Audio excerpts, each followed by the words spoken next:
On a fait un petit check sur la toile et on a vu que vous avez le vent en poupe depuis que vous êtes dans la région de l'Ouest, depuis 112 heures. Ah ben tant mieux, c'est toujours une bonne nouvelle. C'est toujours une bonne nouvelle pour un homme politique. Il y a quelqu'un qui nous perturbe dans ce studio. C'est les aléas du direct. Avec l'ouvrage, c'est le vôtre que j'ai fait apporter. Voilà. J'ai été un peu journaliste et je disais toujours qu'il ne faut jamais être figé sur un plateau. Écoute, quelqu'un il entre, vous lui demandez qu'est-ce qu'il veut. Ça n'enlève. Mais bon. Donc je disais que c'est toujours une bonne nouvelle pour un homme politique d'entendre dire qu'il a le vent en poupe, tant mieux. Vous savez, la politique c'est une compétition, c'est une concurrence. Si on a le vent en poupe, ça veut dire qu'on a une bonne perception. Ouais, depuis que vous êtes dans la région de l'Ouest, qu'on a fait... Que les gens ont une bonne perception de vous. Je rends grâce à Dieu pour cela. Je lui rends grâce d'ailleurs pour le souffle de vie, le vôtre ce matin. Et je remercie mes camarades qui travaillent pour que je sois ici à l'Ouest. Vous savez, on ne se lève pas un matin, on se retrouve quelque part. Il y a toujours des gens qui œuvrent à cela, qui prennent des dispositions, qui font des sacrifices, qui s'emploient, qui se mobilisent, qui mobilisent. Et je les remercie pour ça. 112 dans la région de l'Ouest et l'honorable, qu'est-ce qu'on peut dire de ces 112 heures déjà passées dans la région de l'Ouest? En tout cas, ce sont 12 heures de quiétude, de travail. Nous sommes venus pour deux cérémonies de dédicace. Il y en avait une à Fumban, elle a eu lieu, et une autre à Bafoussam, qui a également eu lieu avec beaucoup d'intérêt, d'intéressement, de ferveur, de mobilisation, et surtout, au-delà de la forme. Dans le fond, c'était surtout, et c'est pour cela principalement que nous sommes venus, partager le contenu de notre projet pour le Cameroun avec nos compatriotes. Vous savez, on fait un peu comme vous. Autant on est sur des lieux précis pour discuter avec ceux qui ont pris la peine de venir nous écouter, autant on fait l'effort généralement de diffuser cela en direct pour que ceux qui ne peuvent pas être là puissent également écouter ce qui se dit. Ben voilà. C'est pour ça que nous sommes venus, je vous l'ai dit tout à l'heure. Nous rendons grâce à Dieu que tout cela se soit passé sans encombre. C'est vrai que quelques jours avant, 3 jours avant la dédicace de Fumban, 3 de nos camarades du comité d'organisation qui se rendaient à Fumban ont fait un accident très très grave. La voiture, un tonneau, du côté de Ndiknimiki. Par la grâce de Dieu, 2 sont sortis, mais complètement indemnes. Ceux qui étaient devant et celui qui était derrière a eu un traumatisme crânien. Nous sommes allés lui rendre visite hier à Fumban. Ça va, il commence à... Bon, il a perdu un peu la mémoire, mais ça vient petit à petit. Il était d'abord interné ici à Bafoussam, puis il a été transféré à Fumban. Nous rendons grâce à Dieu, il va de mieux en mieux. Voilà, c'est un plaisir d'apprendre tout cela. On s'est dit que lorsque vous arrivez dans la région de l'Ouest, c'est aussi l'occasion pour vous de vous rafraîchir, parce que l'Ouest, c'est tellement une zone touristique, une région touristique. C'est aussi l'occasion de se rafraîchir et de sortir un peu des tumultudes de la vie quotidienne de voilà et ailleurs. Mais vous ne savez pas si bien le dire. C'est d'ailleurs une occasion pour moi de vivre personnellement ce que je prône dans le projet de société. J'ai eu droit à 2 chaleureux accueils dont je ne saurais faire l'économie. Le chaleureux accueil qui m'a été réservé par le sultan roi des Bamoun, avec tout le faste qui va avec, mais surtout on a eu un moment d'échange très intéressant sur le fédéralisme communautaire, sur la place, on va certainement parler tout à l'heure, sur la place que nous donnons, nous, à la chaufferie, ce que nous entendons par sanctuarisation de la tradition ou des traditions camerounaises. On y a passé pratiquement 1 heure, ce qui atteste de l'intérêt mutuel sur la question. Puis nous avons eu droit également à un fastueux accueil du chef des Bamongou, et au sein du palais, qui est impressionnant par la taille. Vous avez adoré. Mais j'en étais édifié et émerveillé à la fois. Je lui avais de cesse de lui dire, mais voici pourquoi je me bats. Bon, il m'a fait l'honneur en plus de me faire visiter l'ensemble du palais et la case patrimoniale qui est en construction, qui va d'ailleurs être inaugurée le 11, et puis les cases traditionnelles des différentes confréries tout au long de l'allée de pierre qui conduit jusqu'à la place du marché. Je vous donne tout ça avec détail. Mais c'est pour ça que je me bats, parce que je suis de ceux qui pensent qu'il est temps que nous revenions à nos racines, que nous revenions à nos traditions, et que l'État dont nous parlons, l'État du Cameroun, ne doit être que le réceptacle de cela. C'est ce que Dieu a donné à l'État du Cameroun. Vous savez, un État, c'est une vue de l'esprit. Hein. Personne n'a jamais croisé l'État ou pris un petit déjeuner avec l'État nulle part. L'État, c'est vous et moi. Donc l'État n'a de sens que par rapport à ce qui en constitue le socle. Et qu'est-ce qui constitue notre socle? Mais c'est notre identité, ou si vous voulez, nos identités, dans notre identité plurielle. Et qui en est, qui est dépositaire de cette identité? Quels sont les lieux où on peut toucher du doigt ces identités? Mais ce sont ces sanctuaires de notre tradition. Et moi, je suis toujours très enthousiaste d'y être invité et d'être honoré de visiter parce que je m'en nourris. Est-ce qu'on peut dire que ce que vous décrivez dans votre ouvrage, vous avez vu la transposition de ce que vous décrivez dans votre ouvrage? Non, je crois que c'est plutôt une transposition, oui, si vous voulez. C'est pas la transposition de ce que j'écris dans le physique, c'est la transposition du physique dans ce que j'ai écrit. Mais voilà, parce que je crois que ça, ce que j'ai vu là, ce que j'ai visité, a précédé mes écrits. Et je rappelle, mais c'est pas à vous que je le rappelle, encore moins aux auditeurs de Bafoussam, mais moi j'ai quand même appris hier que cette chefferie date de 1432. Elle a quand même, 600, c'est pas, 23 années d'existence, oui, mais des siècles d'existence. C'est-à-dire avant même l'arrivée, c'est ça qui est intéressant, avant l'arrivée des Allemands. Oui, et donc avant l'arrivée... Probablement même l'arrivée des... Comment ils appelaient encore ceux qui ont découvert les crevettes sur la rivière du les Carthaginois, ou je ne sais plus. Voilà. Non, enfin, avant les Portugais, il y avait les Carthaginois, parce qu'il y a un débat historique sur cette question.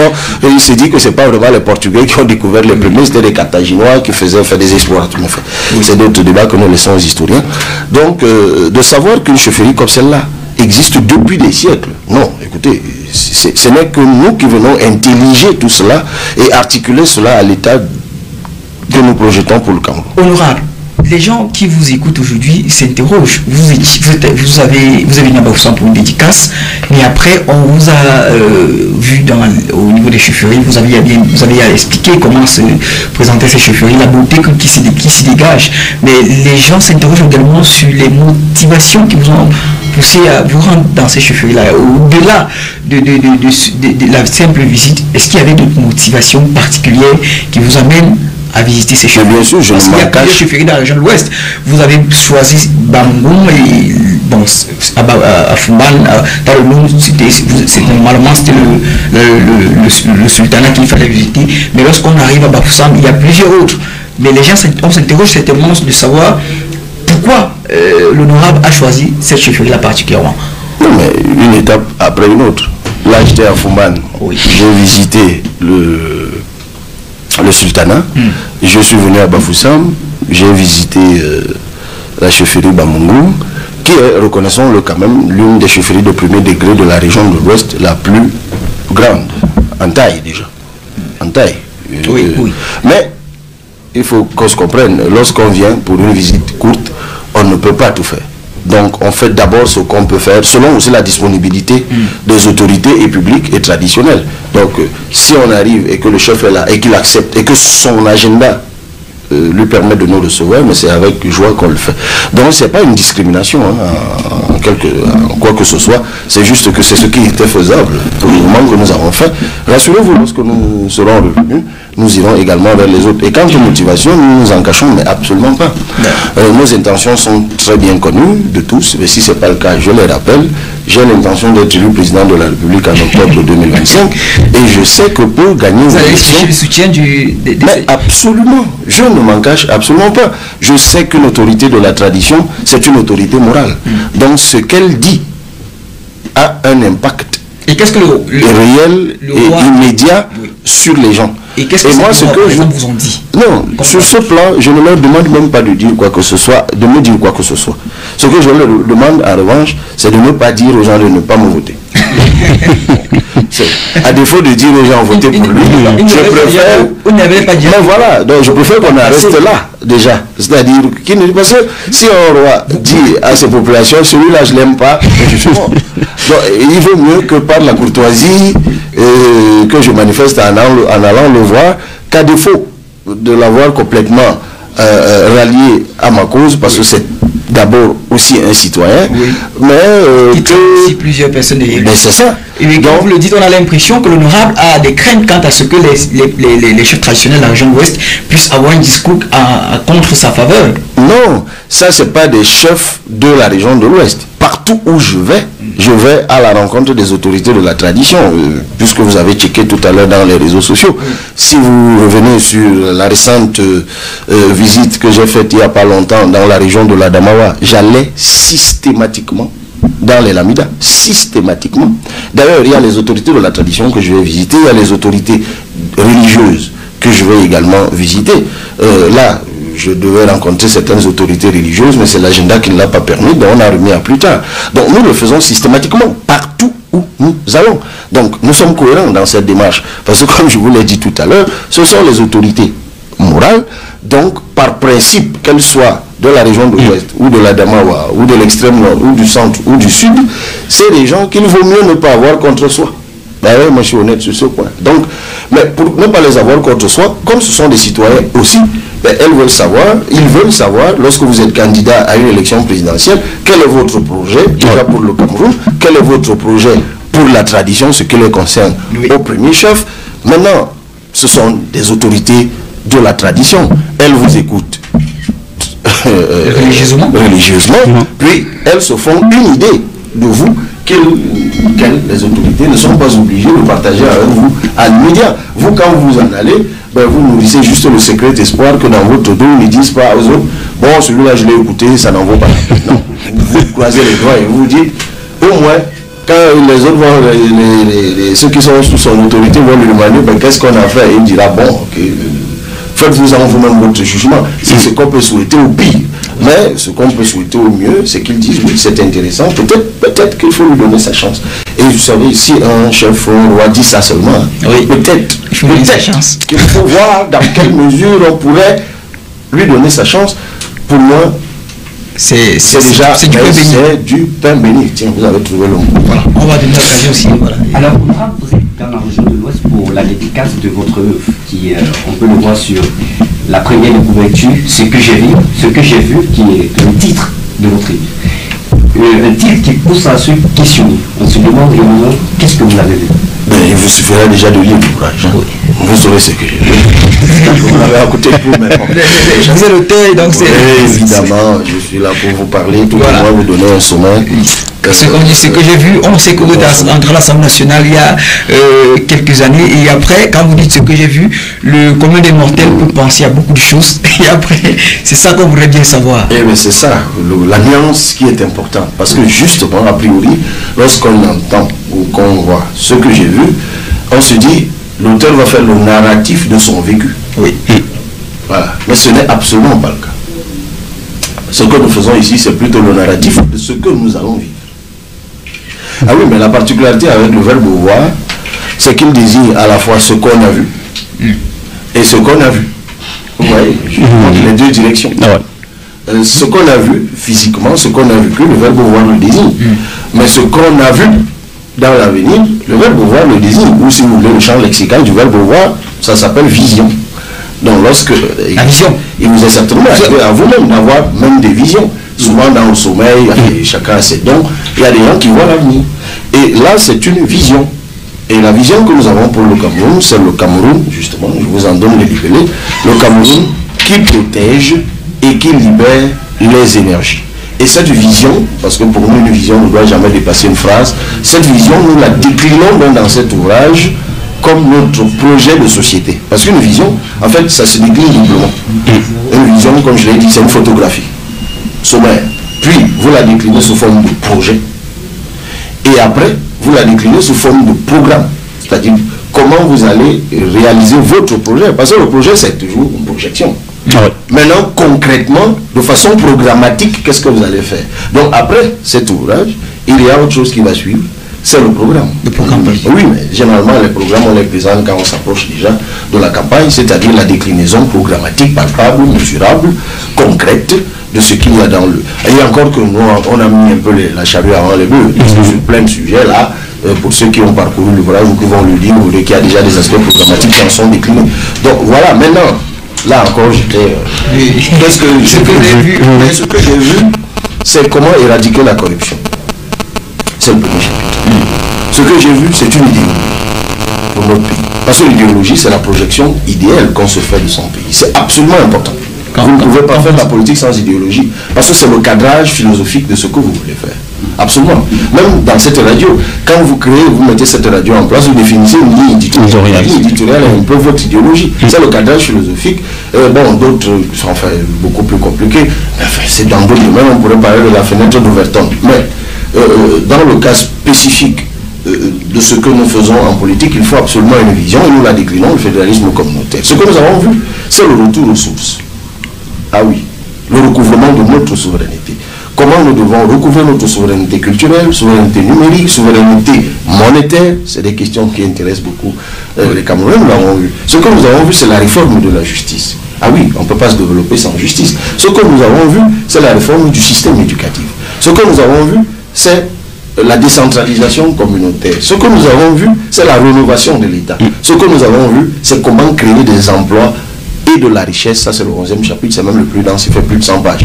Mais je n'ai pas... Comment créer de la richesse? Ben oui, c'est ça. La création de la richesse et des emplois, c'est le titre du 11e chapitre de l'ouvrage qui fait plus de 100 pages. C'est un peu le chapitre économique, mais l'économie, on en parle aussi dans le 10e chapitre, notamment sur des questions budgétaires, mais on en parle également, je vous ai parlé de monnaie tout à l'heure, dans le chapitre dédié à la souveraineté monétaire, à la souveraineté de toute façon. Honorable, vous avez fait, on va peut-être faire le dépit de tout le programme ici. Oui, ça, on va peut-être s'interroger sur, vous avez, au premier chapitre, vous parlez de corruption. Et lorsque les gens vous écoutent à la maison, ils vont certainement dire celui-là, l'honorable est certainement en train de parler de rêverie.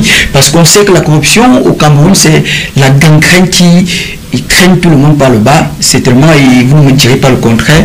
Et ceux qui vous écoutent, comme je disais, vont certainement se demander qu'est-ce qu'il fera exactement pour mettre un terme à cette corruption, parce qu'on a eu plusieurs opérations Pévier, plusieurs mécanismes pour mettre un terme à la corruption au Cameroun, et on n'y arrive presque toujours pas. Comment vous pensez véritablement dans votre programme mettre un terme à cette corruption, l'honorable? Alors, première chose, n'ayez jamais peur de la rêverie. Je ne sais pas à vous particulièrement, je m'adresse à ceux qui nous regardent et à ceux qui nous écoutent. N'ayez jamais peur de rêver. D'ailleurs, je me demande si on enlève le rêve à l'humain, qu'est-ce qui lui reste? Absolument rien.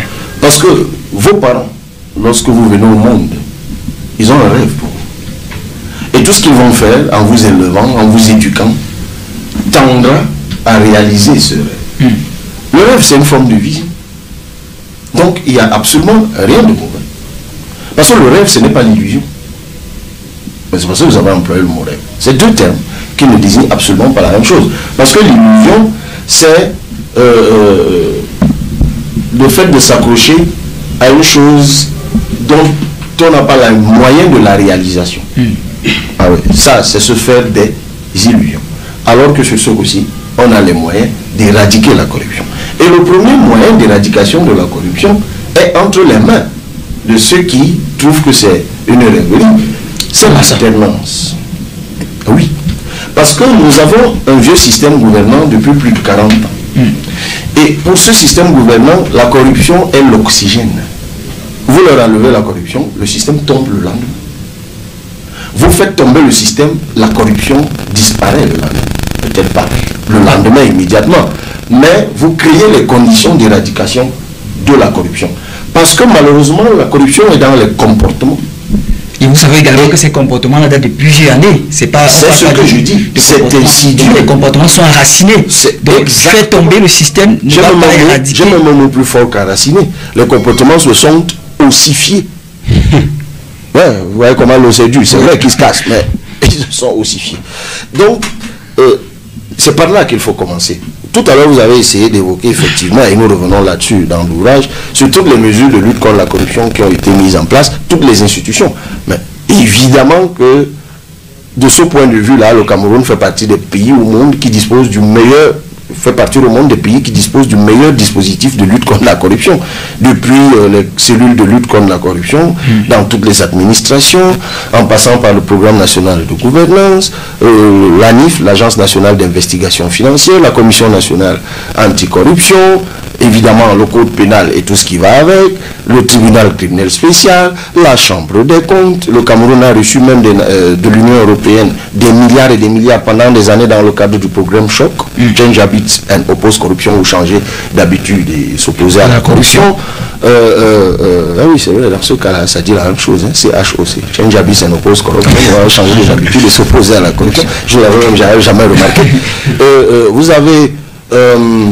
je pourrais citer quoi encore? Oui, on a ratifié. Ah oui, mais c'est important, on a même ratifié la Convention des Nations Unies contre la corruption en 2006, je crois, ce qu'on appelle la Convention de Mérida. Comme vous le dites, il y a un tas de mais pourquoi ça n'a pas marché? Votre baguette magique sera donc quoi? Mais non, mais justement, c'est la volonté politique. Parce que tout ça, c'est la parure. Je vous ai dit tout à l'heure, si quelqu'un se nourrit d'une chose et vous donne l'impression qu'il veut combattre la chose, c'est vous le problème si vous y croyez. Donc, tout ça, c'est la parure, justement. Mais ces instruments-là, vous êtes d'accord avec moi que si on les mettait en place et qu'on les complétait sur ce qui manque, par exemple, dites-moi, que faut-il de plus que l'article 66 de la Constitution qui demande la déclaration des biens? C'est d'autant qu'au Cameroun, en 2006, je crois, on a même mis en place la commission, le texte d'application qui mettait en place la commission, qui créait en tout cas, la commission qui doit recevoir les déclarations des biens. Sauf que tout ce qui manque pour que ça soit effectif, c'est la nomination des membres de cette commission. Mais j'ai envie de vous dire que même là, on ne sera pas sorti d'auberge. Parce qu'on a vu qu'on nommait les membres du parti gouvernant déjà dans des institutions réputées indépendantes comme les CAO. On ne sera pas surpris qu'on y mette des bandits là-bas pour, dit-on, espératons, je sais plus, pour attraper d'autres bandits. Ah ben, vous demandez à une souris d'attraper d'autres. Évidemment, ça ne donnera rien. Donc, c'est la volonté politique qui manque. Dites-moi, vous avez un autre article 66 dont on parle peu, qui est dans le Code général des impôts, qui demande que l'on taxe l'impôt sur le revenu des personnes physiques à partir des signes extérieurs de richesse. Ça, il faut juste l'appliquer. Parce que tout le temps, et vous m'avez suivi à l'Assemblée nationale, on est là en train d'augmenter les impôts tous les jours. Donc, d'accabler tous ceux qui nous écoutent là maintenant, qui sont en train de se battre. On est là dans une ville très entrepreneuse qui est Bafoussam, où les gens sont dans des activités économiques, et on les écrase avec des impôts tous les jours, alors qu'il y a des gens, il y a des niches fiscales que l'on refuse d'aller explorer, comme celle de l'article 66 du Code général des impôts. Donc, dites-moi, lorsqu'on révise le code pénal, comme on l'a fait récemment, oui, et qu'on refuse quand même de pénaliser l'enrichissement illicite, l'enrichissement sans cause, on refuse de pénaliser le conflit d'intérêts. Comment? Pourquoi on le fait? Et même, on nous dit qu'on arrête des gens depuis quelque temps. Mais pourquoi on arrête des gens, mais jamais l'argent qu'ils ont volé? On a même créé une caisse de dépôt et de consignation il n'y a pas longtemps. Pourquoi on ne le fait pas? Donc c'est la volonté politique, mais je sors de là. Il y a autre chose quand même qu'il faut dire. Vous ne pouvez lutter efficacement contre la corruption dans une société où les gens ont faim, où les gens sont pauvres. Donc, l'une des mesures, et nous le disons, de lutte contre la corruption, c'est aussi de bien repartir la richesse nationale. Oui. Et ça, nous disons comment on va le faire. Repartir la richesse nationale. Oui, mais quand vous apprenez qu'on a volé 2000 milliards dans l'affaire Glencore, mais vous l'avez suivi, non? Oui. Et que Glencore est poursuivi dans son pays pour avoir volé 2000 milliards au Cameroun, mais au Cameroun, personne n'est poursuivi. C'est-à-dire les complices même de Glencore sont poursuivis là-bas, mais dans leur propre pays, ils ne sont pas inquiétés. Au contraire, ils sont même promus. Mais vous imaginez l'injection de ces 2000 milliards dans le quotidien de la richesse publique nationale? Mais des choses comme ça, on pourrait en parler à l'envie, qu'on ne se sera pas arrêté avant après-demain. Donc, vous avez mentionné 3 choses. Oui. Fait tomber le système. L'interview de Cabral Libye, candidat à l'élection présidentielle camerounaise de 2025, diffusée sur Tropical Radiovision 98.4 FM depuis Bafoussam, offre un aperçu détaillé de sa vision politique et de ses stratégies de campagne. Cet échange, marqué par des questions incisives et des réponses structurées, permet de décrypter les axes majeurs de son programme, tout en révélant les défis et les contradictions inhérents à son positionnement. L'analyse qui suit se propose d'examiner objectivement les thèmes abordés, en les contextualisant dans le paysage politique camerounais, marqué par un pouvoir centralisé, des crises sociopolitiques persistantes et des attentes populaires fortes en matière de changement. La tenue de cette interview à Bafoussam, capitale de la région de l'Ouest, n'est pas anodine. Cette région, berceau de plusieurs chefferies historiques comme le sultanat des Bamoun, incarne une légitimité culturelle et traditionnelle que Libye cherche à capter. En effectuant des visites protocolaires auprès des autorités traditionnelles, telles que le sultan Ibrahim Bombo Njoya, Libye s'inscrit dans une stratégie classique de légitimation par l'ancrage local. Ces gestes, bien que symboliques, visent à renforcer sa crédibilité auprès des populations attachées à leurs racines, tout en répondant à une critique récurrente envers les élites politiques accusées de déconnexion. Cependant, cette approche soulève des questions sur la compatibilité entre modernité politique et recours aux structures traditionnelles, souvent perçues comme conservatrices. Le fédéralisme communautaire, pilier de son programme, prétend concilier ces dimensions en sanctuarisant les traditions tout en décentralisant le pouvoir. Toutefois, cette proposition reste vague sur les mécanismes concrets de redistribution des compétences entre l'État et les communautés, notamment dans un contexte où les revendications anglophones pour un fédéralisme plus équitable ont été réprimées. Libye articule sa campagne autour d'un « retour aux sources », présenté comme une renaissance des valeurs camerounaises face à une mondialisation déstabilisante. Son ouvrage Astérisque, ce que j'ai vu Astérisque, sert de manifeste à cette idéologie, mêlant critique du centralisme étatique et plaidoyer pour une souveraineté multidimensionnelle, culturelle, numérique, monétaire. La souveraineté monétaire, en particulier, interroge. Bien que séduisante dans un contexte de dépendance au franc CFA, elle ignore les réalités économiques régionales et les contraintes de la zone monétaire d'Afrique centrale. Par ailleurs, son insistance sur la sanctuarisation des traditions pourrait être interprétée comme une concession aux élites traditionnelles, au risque de renforcer des hiérarchies sociales inégalitaires. Sur le plan économique, Libye promet la création d'emplois et de richesses via un chapitre programmatique de plus de 100 pages, qualifié de « plus dense ». Si l'ambition est louable, les détails manquent. Quels secteurs seront prioritaires? Agriculture, numérique, industrie? Comment financer ces projets dans un pays où la corruption draine les ressources? Son silence relatif sur la diversification économique, pourtant cruciale dans un État dépendant du pétrole, affaiblit la crédibilité de ses propositions. La réforme de la justice et de l'éducation constitue un autre axe majeur. Libye dénonce un système judiciaire corrompu et inefficace, promettant une indépendance accrue des magistrats. Cependant, il évite d'aborder les obstacles structurels, tels que l'ingérence du pouvoir exécutif ou le manque de formation des acteurs judiciaires. De même, sa vision pour l'éducation, bien que non détaillée lors de l'interview, semble reposer sur un alignement entre formation et besoins du marché, une approche commune, mais rarement mise en œuvre faute de moyens. La lutte contre la corruption, thème récurrent, est présentée comme une priorité. Libye évoque une éradication du phénomène, sans préciser les outils législatifs ou les mécanismes de transparence envisagés. Or, le Cameroun, classé 142 sur 180 par Transparency International, 2023, nécessite des réformes systémiques, accès à l'information, protection des lanceurs d'alerte, que son discours n'esquisse pas. Ce flou contraste avec la rhétorique vigoureuse, laissant planer un doute sur la faisabilité de ses engagements. L'interview elle-même illustre une stratégie médiatique calculée.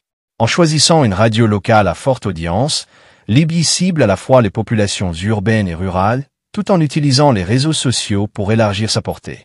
Son ton pédagogique et son recours à des références culturelles, comme la visite du Palais Bamoun, visent à humaniser son image, souvent perçue comme élitiste en raison de son parcours universitaire et médiatique. Cependant, cette stratégie comporte des risques. L'accent mis sur les chefferies pourrait aliéner les jeunes urbains, plus sensibles à des questions comme le chômage ou les libertés individuelles. De plus, son interaction avec les journalistes révèle une maîtrise des codes médiatiques, mais aussi une tendance à éluder les questions critiques, comme lorsqu'il esquive les motivations précises derrière ses visites protocolaires. Plusieurs contradictions émergent de son discours. D'abord, le fédéralisme communautaire, bien que présenté comme inclusif, ne clarifie pas son articulation avec les revendications anglophones, pourtant centrales dans la crise actuelle. Ensuite, son invocation d'une souveraineté culturelle entre en tension avec sa vision économiquement libérale, susceptible de perpétuer une dépendance aux investissements étrangers. Enfin, son positionnement comme outsider réformiste est terni par son appartenance à l'Assemblée nationale, institution souvent critiquée pour son inertie. Cabral Libye incarne une nouvelle génération politique camerounaise cherchant à concilier tradition et modernité, souveraineté et ouverture. Son programme, ambitieux dans sa portée symbolique, pêche cependant par un manque de précision sur les moyens pratiques de sa mise en œuvre. Alors que le Cameroun affronte des défis multiples, crise anglophone, insécurité, chômage massif, La réussite de sa campagne dépendra de sa capacité à transformer des concepts philosophiques en solutions concrètes, tout en naviguant dans un paysage politique dominé par le RDPC de Paul Biya. Les prochains mois révéleront si son « vent en poupe » saura résister aux tempêtes d'un électorat en quête de changements tangibles. L'interview de Cabral Libye à Bafoussam offre une plongée révélatrice dans la stratégie et la vision d'un candidat qui se présente comme le porte-étendard d'un renouveau politique camerounais. Son discours, articulé autour d'un retour aux traditions et d'une refondation de l'État, cherche à concilier deux aspirations contradictoires de l'électorat: la préservation de l'identité culturelle et la modernisation des institutions. En visitant systématiquement les chefferies et en mettant en avant le fédéralisme communautaire, Libye tente de se positionner comme un pont entre le Cameroun traditionnel et le Cameroun moderne. Cependant, cette approche soulève des questions fondamentales sur la viabilité d'un projet politique qui s'appuie autant sur des structures traditionnelles tout en promettant une rupture avec les dysfonctionnements du système actuel. La rhétorique de Libye sur la souveraineté nationale, notamment monétaire et culturelle, répond à une sensibilité croissante dans l'opinion publique, particulièrement parmi les jeunes urbains. Pourtant, cette position comporte des contradictions flagrantes. D'un côté, il critique la dépendance vis-à-vis de l'extérieur, notamment dans le domaine économique, mais de l'autre, il ne propose pas de mécanisme concret pour réduire cette dépendance. Sa vision d'une économie plus autonome reste vague, sans détails sur les secteurs prioritaires ou les modalités de financement. De même, son insistance sur la lutte contre la corruption, bien que nécessaire, manque de profondeur programmatique. Il évoque l'éradication du phénomène sans aborder les réformes institutionnelles indispensables pour y parvenir, comme la protection des lanceurs d'alerte ou l'indépendance réelle de la justice. L'absence de prise de position claire sur les crises sécuritaires, en particulier dans les régions anglophones, constitue une autre faille dans son discours. Alors que le pays est profondément divisé par un conflit qui dure depuis des années, Libye évite soigneusement de s'engager sur des solutions précises, préférant des généralités sur la décentralisation.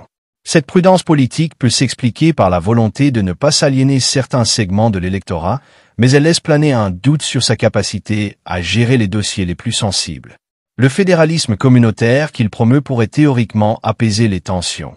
Mais sans cadre clair pour éviter les dérives clientélistes ou les inégalités entre régions, ce projet risque de reproduire les mêmes problèmes qu'il prétend résoudre. Sur le plan stratégique, Libye mise sur une campagne à double détente, combinant un ancrage local fort et une présence médiatique dynamique. En multipliant les visites auprès des chefs traditionnels et en exploitant les réseaux sociaux, il cherche à toucher à la fois les électeurs ruraux et les jeunes connectés. Cependant, cette approche n'est pas sans risque. D'une part, son rapprochement avec des figures traditionnelles parfois associées au pouvoir en place pourrait lui valoir des accusations d'opportunisme. D'autre part, si son discours séduit en théorie les jeunes par ses promesses d'emploi et de modernité, l'absence de mesures concrètes risque de le faire passer pour un candidat plus rhétorique que pragmatique. Comparé à d'autres figures de l'opposition, comme Maurice Kamto, Libye adopte une posture moins conflictuelle, privilégiant le dialogue à la confrontation. Cette modération pourrait lui permettre d'élargir son audience au-delà des cercles traditionnels de l'opposition, mais elle comporte aussi le danger de le rendre moins identifiable dans un paysage politique où les clivages sont marqués. Face au RDPC, qui reste une machine électorale redoutable, Libye mise sur son charisme et ses idées, mais sans alliance solide ou un programme suffisamment détaillé, sa capacité à mobiliser massivement reste incertaine. Au final, Cabral Libye incarne une nouvelle voie dans la politique camerounaise, porteuse d'espoir mais aussi d'interrogation. Son projet mêle ambition et flou, innovation et conservatisme. Si son éloquence et sa stratégie médiatique sont des atouts indéniables, les défis structurels du Cameroun exigent plus qu'un discours bien construit. Les mois à venir diront s'il parvient à transformer sa vision en une alternative crédible ou s'il restera un candidat séduisant mais inabouti dans un système politique encore dominé par les logiques du passé. Son succès dépendra de sa capacité à préciser ses propositions, à élargir sa base au-delà des cercles intellectuels et traditionnels, et surtout, à convaincre qu'il incarne vraiment le changement qu'il promet.